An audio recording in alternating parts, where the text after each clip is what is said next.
不过我们最后很快的谈一个话题，这个话题也蛮有意思的。那我们现在看到是，国际刑事法院呢对纳坦雅胡呢正式的发布了这个逮捕令啊。那么当然这里面就牵涉到说，联合国每一次跟以色列有关的投票，现在你都越来越看到那个美国跟以色列孤单的身影。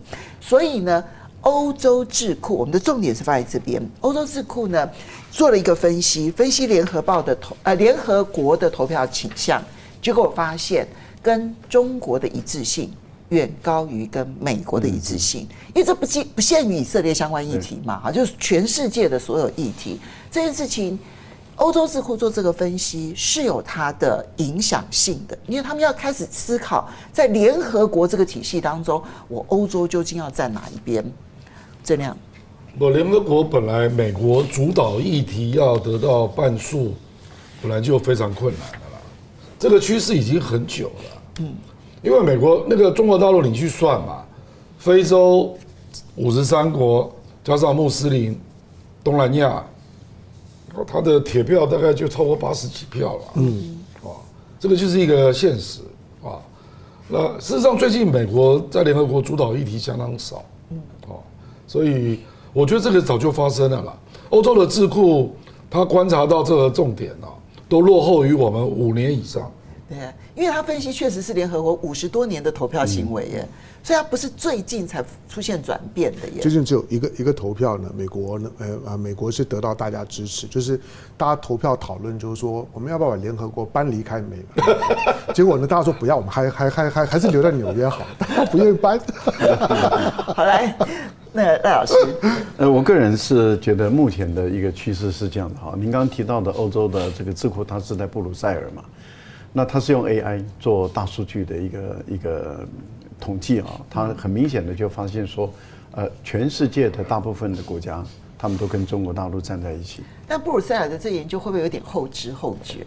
但是它是比较科学的，因为它是用大数据啊，把这段时间以来，可是它也很有意思的一个发现，就是说，连美国的盟国也大部分都跟中国大陆站在一起。然后他也有发现说啊。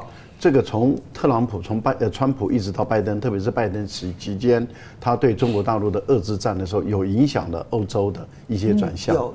然后他们的逻辑是说，因为习近平上台，可是我觉得那是错的。为什么？因为那是因为川普跟这个拜登对中国大陆实施开始这种遏制发展的时候，动员他的盟友要跟美国站队。我觉得拜登时期还有俄乌战争的一点点影响。对，但是问题就在于，结果统计出来的结果是他们。大部分还是站在中国这边 ，OK， 有下降，可是还是站在中国这边。换言之，也就是说，中国的提案，连欧洲、美国的盟友投下赞成票，还是多于美国的提案，这个就很有学问了。这也就是说，即使美国的盟友也都认为中国大陆在联合国的讲话是比较有道理的，而美国的主张是比较没有道理的。这个您看，这个很有趣吧？这个简直是让很多人就是跌破眼镜了。那坦白说，对于台独来讲的话，他们很痛苦，因为他们一直强调，在他们的媒体里面一直说中国大陆是被世界孤立的，结果显示出来的科学资料显示出来是。那个美国才被世界孤立，而大陆却连美国的盟友也投赞成票给中国的多于美国，这个所以川普上来会更严重。对，他们知道会更严重。夏蓉，其实这一份资料我刚刚形容说它算是后知后觉，因为联合国的投票其实在那个地方已经很久了，你50多年的时间，你其实去观察这个整个的变化，你不会觉得很意外。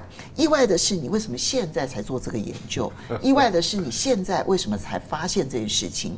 从我的角度来说，我就不免敏感的认为这是一种带风向。尤其你要知道，这是布鲁塞尔、比利时、欧盟的这个基地嘛，哈，是一个风向球的一个释放吗？又或者是他们开始看到了什么？欧洲国家在中东问题上面跟美国的立场本来就不一样。你刚结束的安理会的投票，美国还是一票否决了其他的14张的赞成票。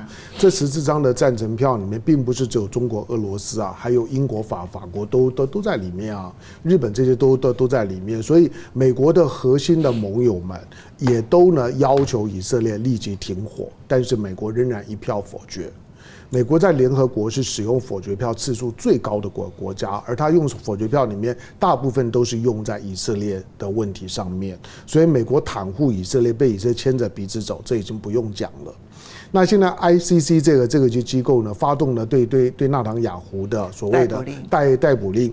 当然我们也知道了，真的要逮捕呢是很难。可是他对于纳坦雅胡对以色列会不会产生雪上加霜的效果？会。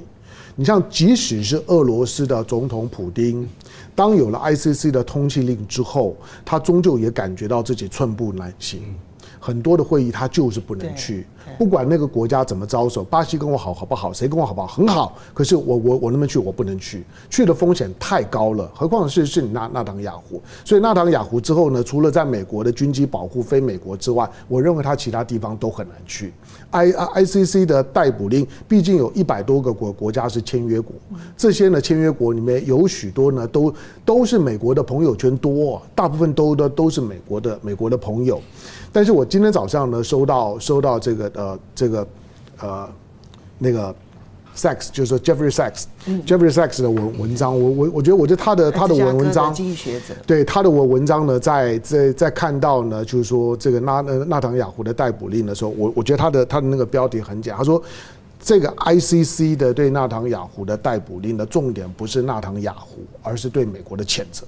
因为全世界现在呢在包庇纳坦雅胡，只有你，所以呢，因为他要逮捕这个人，其实是在谴责那个呢包庇他的人。我觉得这个观点呢是非常好的，就是 ICC 美国呢没有签约嘛，美国经常都是半途而废，他推罗马呢规约呢推到快要签约了，他就不参加了。他推呢反地雷公约，讲的煞有其事。我们在上个世纪的时候，我们都曾经被美国感动过。美国告诉我们说，地球上面现在呢还有呢8500万枚的地雷呢埋在你不知道的地方。是被戴安娜王妃感动。对，而且他告诉我们什么？他告诉我们说，其实呢，在所有的正式的各国统计里面呢，被地雷炸的平民远高于军人。是啊。所以呢，地雷真正的问题是你埋了以后，并不是呢你在埋的当时。所以呢，讲的我们都被感动，可是他之后呢，反地雷公约他不签，他继续呢部署地雷，还卖台湾的地雷车。所以今天在乌克兰发生的事情，将来在台湾都是会发生的。好，最后谢谢王一凯的抖内，当然他推演的这个状况，他说如果这个英法现在封锁加里宁格勒，那俄罗斯的怒火会怎么升级？加里宁格勒有匕首导弹跟核弹，对，他有核武器的，对，他就在当国的旁边了。所以这个状况，应该是不太可能发生的。刚刚那个逮捕令，英国支持，对啊，当然。